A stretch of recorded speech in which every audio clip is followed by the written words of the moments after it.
everything about Jesus hints of his Jewishness. Take his name, Yeshua in Hebrew, a fairly common name in ancient Israel, meaning salvation, and linked with another ancient Israelite name, Joshua. Jesus wasn't a rabbi himself, although he was called rabbi. At the age of 30, he left his home and met John the Baptist, the baptizer, the immerser, whom Josephus says exercised great influence over the people. There's no Christian element in his baptism by John. And as far as we can tell, Jesus never baptized anybody. After remaining for some time in the company of the Baptist, the baptizer, Jesus founded a separate community.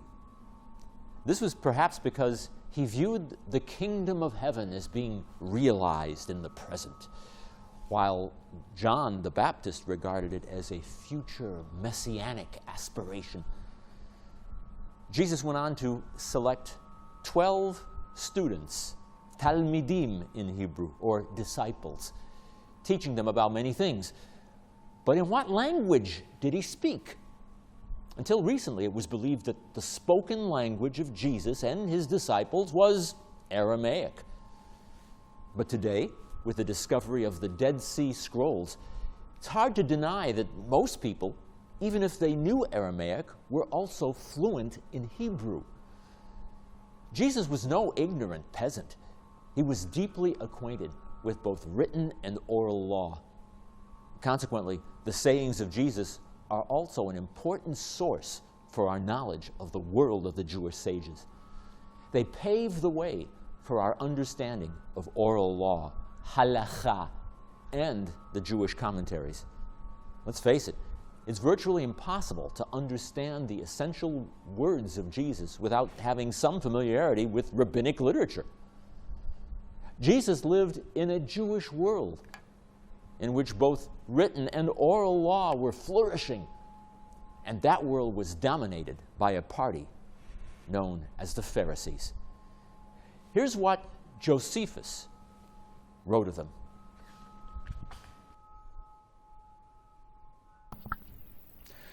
The Pharisees lived thriftily, giving in to no luxury, for they follow what the word in its authority determines and transmits as good.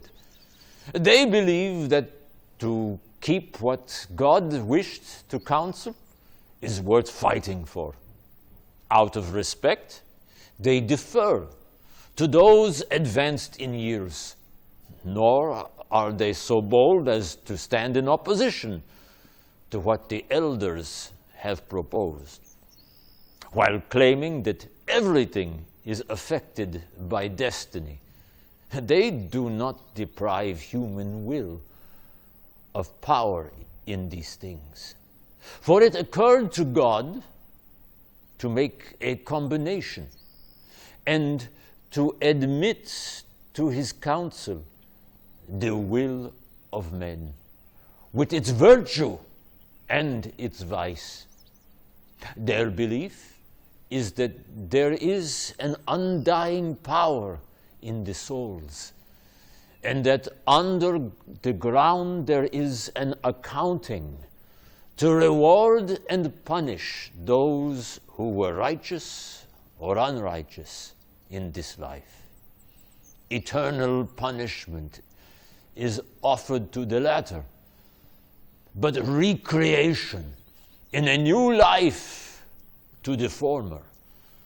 Because of these ideas, the Pharisees are the most persuasive among the citizens, and all the sacrifice and prayer offered to God happens to be according to their interpretation of Scripture.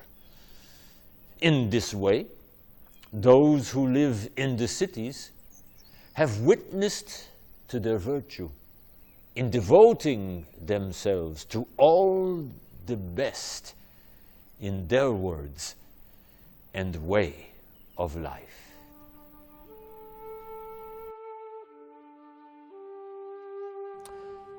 The Pharisees had taught that Moses received not one, but two Torahs on Mount Sinai, one written and one oral. The written Torah comprises the first 5 books of the Bible. The oral Torah, much longer, was taught by Moses to Joshua, who taught it to the next generation, and so on. The Pharisees, in developing and teaching the oral law, paved the way for the many volumes of rabbinic literature that would be set to writing in the centuries to come. That literature, rarely if ever studied by Christians, contains the essence of the oral laws that Jesus also taught and quoted. If you're familiar with the famous novel and film Fahrenheit 451, you recall a story about some future time when the great books of our culture would be passed out and memorized in fear of a decree that they be destroyed. Rabbinic literature is just the reverse. Originally, the oral law was to be committed to memory. It could not be written down. But as time passed, in fear that it could no longer be memorized properly, it was finally set to writing.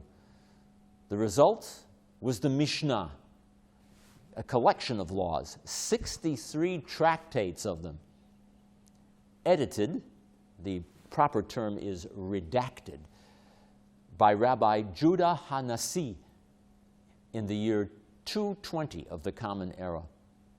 Those 63 tractates are divided among 6 larger divisions or orders.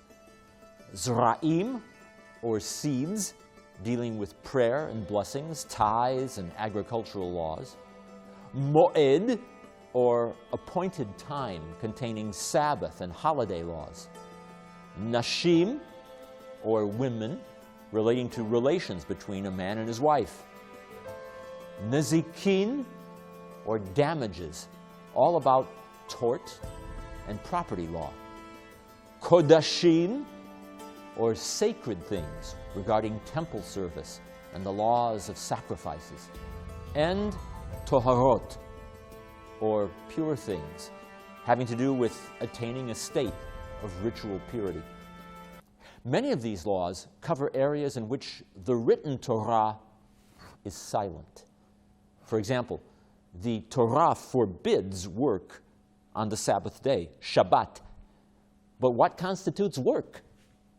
The Mishnah, written entirely in Hebrew, specifies 39 categories of forbidden labor.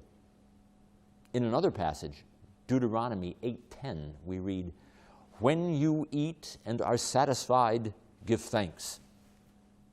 Give thanks how? The Mishnah spells out specific blessings to be recited before and after each kind of food, and what to do if the wrong blessing is recited by mistake. Then we have the Talmud, which is essentially a running commentary, a collection of additional oral laws that try to resolve inconsistencies in the Mishnah. For example, the Mishnah relates a case in which 2 people simultaneously find a piece of cloth laying in the field. Each one claims it. But to whom does it belong? Each person must take an oath, declaring that at least half of the item belongs to him. The Talmud, after citing the original Hebrew passage from the Mishnah, launches into a lengthy discourse in Aramaic over the course of several pages, taking up the question of what constitutes a valid kosher oath. That Aramaic discourse is called the Gemara, or Gemara. Finally, after dissecting the ins and outs of oath-taking, the Talmud returns to another brief passage from the Mishnah, subjecting it to the same analytical rigor.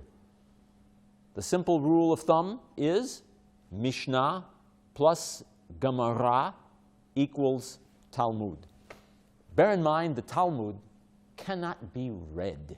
It must be studied in the lively company of others who debate every word, often from dawn till dusk, Whereas the Mishnah fits into a single volume, the Talmud is an encyclopedia of wit and wisdom, law and folklore, speculation and theologizing that demands a lifetime of study. In fact, the very word Talmud means study. And as if Mishnah and Talmud are not enough to study, we also have many volumes of Midrash, which is commonly defined as the process of interpretation by which the rabbis filled in the gaps found in the Torah. It's a literature that seeks to ask the questions that lie on the tips of our tongues and to answer them even before we've posed them. What made Cain kill Abel? Was it jealousy over his own rejected sacrifice? Why would God choose the sacrifice of one brother over another? Did Isaac know that his father intended to sacrifice him on that altar? Did Sarah know what was going on? These are only a few out of thousands of questions for which the rabbis struggled to answer. There are, we should note, two types of midrash. There's midrash agadah, relating instructive stories and parables. And Jews have always taught by way of parables, and Jesus employs the same technique. There's also midrash halacha, relying and relaying even more Jewish laws and practices. Interestingly, many Christian scholars think that keeping the commandments, especially the oral law, was somehow a problem for Jesus. While it's true that the New Testament records certain disputes regarding the keeping of particular commandments, most of them center on minutiae. For example, we're told that some Pharisees criticized Jesus' disciples for not washing their hands before a meal. But it was only during Jesus' time that this custom was established at all. Then there's the question of Jesus healing people on the Sabbath. But we can't find in the first three Gospels any such act recorded. It's only found in the Gospel of John. Furthermore, healing through speech was permitted by Jewish law, even in cases where it was not a matter of life and death. And any healing was always permitted in cases of life and death, even on the Sabbath, even on Yom Kippur. Then there's the case of Jesus' disciples plucking heads of grain on the Sabbath. Was this a violation of Jewish law? Not according to the Galileans, who held that this was permissible as long as they were rubbed by hand and one did not use one's fingers. Again, this is trivia and hardly worthy of the claim that Jesus relaxed Jewish law. Jesus was scrupulous in keeping the commandments, often agreeing with the conservative school of the Pharisee Shammai when it came to such matters as divorce and the question of proselytism. On various ideological matters, Jesus was closer to the house of Hillel, which became authoritative in rabbinic Judaism down to the present day. Hillel, who lived in the 1st century BCE, famously declared, "That which is hateful to yourself, do not do to your neighbor." Jesus changed the statement from a negative to a positive. Love your neighbor as yourself. It can be generalized that Shammai's teaching was motivated by a fear of sin, while Hillel's centered on the love of one's fellow. If we think of Jesus himself as a Pharisee, he likely formed a bridge between Shammai and Hillel. Like other Pharisees of the day, Jesus regarded the Torah and its every letter as a world complete in itself, on which the existence of the physical world depends. In his eyes, the smallest commandment weighs as heavily as the greatest. To that extent, he shared the worldview of the ancient sages and the pious Hasidim. By being stringent in moral matters, he wanted to develop the humanitarian side of Judaism. He echoed the view of the Pharisees that one who even glances at a married woman has committed adultery in his heart. The sages had noted that the very word adultery in Hebrew, tinaf, contains 4 letters, going on to comment that a man commits adultery in 4 ways: with his eyes, his hands, his heart, and his feet. Such sayings of Jesus are in fact hard to understand without studying Mishnah and Talmud. Bear in mind, the Gospel of Matthew, arguably edited later when the movement of Jesus was already beginning to separate from traditional Judaism, presents the views of Jesus as opposed to those of the sages. However, there really is no difference between the views of Jesus and the authentic Jewish traditions of his day. Sadly, Christian tradition has turned the Pharisees into straw men for Jesus. And it's no exaggeration to say that the Pharisees have received the bum rap of the centuries. And since the Pharisees are the direct forebears of rabbinic Judaism as we know it today, the result of all the unfortunate stereotyping has been 20 centuries of vicious anti-Semitism. What we're saying is that the Gospels themselves, in the way they've been read, have unwittingly given birth to a good measure of anti-Semitism. And that's something we have to confront. What about Jesus' charge against the Pharisees that they are hypocrites? Well, that wasn't the first time that Jews used the term hypocrite. The Talmud tells us that Alexander Yanai said to his wife, "Fear neither the Pharisees nor those who are not Pharisees, but fear only the hypocrites." Tzvu'im, or colored ones in Hebrew. This reminds us of Jesus' comparison of the Pharisees to whitewashed sepulchres that are full of maggots inside. According to another passage, Jesus claimed that the Pharisees lay heavy burdens on the shoulders of others while being unwilling even to lift a finger. Well, again, we find that Jesus did not speak in a vacuum. The Jerusalem Talmud speaks of the so-called Shechemite Pharisee as followed: "He lays the burden of the commandments on the shoulder." The word for shoulder in Hebrew happens to be Shechem, the name of the ancient Israelite city, as well as the modern Palestinian city of Nablus. Shechem, it was called. Hence the term Shechemite, or shoulder Pharisee.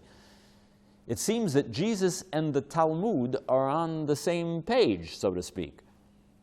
But Christians wouldn't know this without studying rabbinic texts, and Jews wouldn't know it without studying the New Testament. And speaking of the same page, we might want to consider a few sayings from one of the greatest Pharisee sages of all, Yohanan ben Zakkai, who also lived during the 1st century and was personally responsible for the survival of Judaism beyond the catastrophe of the Great Revolt. If you have a sapling in your hand and someone should say to you that the Messiah has come, stay, complete the planting, and then go to greet the Messiah. Acts of loving kindness now supersede sacrifices as the preferred way of attaining God's forgiveness. For benevolence on the part of a nation has the atoning power of a sin offering. As the prophet Hosea declared, "I desire mercy, not sacrifice." If you have learned much of the Torah, do not take credit for it, for this was the purpose of your creation.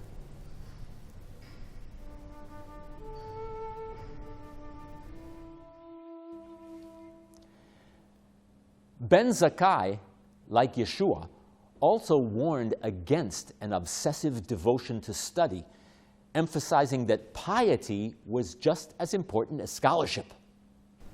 Whoever possesses both these characteristics at the same time is like an artist who has his tools in his hands. Bottom line, when Jesus criticizes the Pharisees, he's doing nothing different from what Jewish sages themselves did. Christians commonly assume that Jesus had a bone to pick with the Jewish leaders, and that those same leaders were ultimately out to do him in. Oh, really? With all the negative stereotyping of Jews and Jewish leaders, little consideration is given to the fact that the Jewish sages themselves were just as critical of hypocrites as Jesus. In the Talmud, 7 types of Pharisees are listed, and 5 of them are called hypocrites. Also in the Gospels, Jesus declares, "The scribes and the Pharisees sit on Moses' seat. Therefore do whatever they bid you, observe and do." Does this sound like someone who was relaxing Jewish law? He goes on to say, "But do not do after their works." Clearly, he's making a distinction between the negative types of Pharisees and those whose teachings are positive and upright. He saw in the Pharisees the heirs of Moses, and therefore the true interpreters of the Torah. But he also criticized them for not doing what they called others to do. When it comes to what the Pharisees actually stood for, it's no exaggeration to say that Jesus agreed with 95% of everything they taught. That included the whole notion of an oral law that supplements and reinterprets the Torah, and the whole concept of the resurrection of the dead, a doctrine the Pharisees had widely taught for over a century before Jesus was born. What about Jesus' famous criticism of certain customs of the Pharisees, such as this statement attributed to him: "Everything they do is done for people to see. They make their phylacteries wide and the tassels on their garments long." Matthew 23:5. What are phylacteries? It's the Greek equivalent of the Hebrew tefillin, small leather boxes containing Hebrew texts on vellum, worn by Jewish men at morning prayer as a reminder to keep the law. The same verse references the fringes attached to the corners of a male Israelite's daily garment. They were worn in fulfillment of the biblical commandment, "You shall make yourself tassels on the 4 corners of your garment, with which you cover yourself." Deuteronomy 22:12. The Pharisees interpreted this in a literal way, and the ancient cloak ultimately evolved into what we call today a prayer shawl. Is it odd that Jesus would criticize this custom when the New Testament tells us that he wore such a cloak himself? We read, "A woman who was diseased with an issue of blood 12 years came behind him and touched the hem of his garment." Matthew 9:20. So, did Jesus act like a Pharisee, even while criticizing them? Was he simply criticizing the hypocrisy among certain Pharisees? Or was Jesus perhaps himself a Pharisee? Those are just a few of the questions posed by textual critics.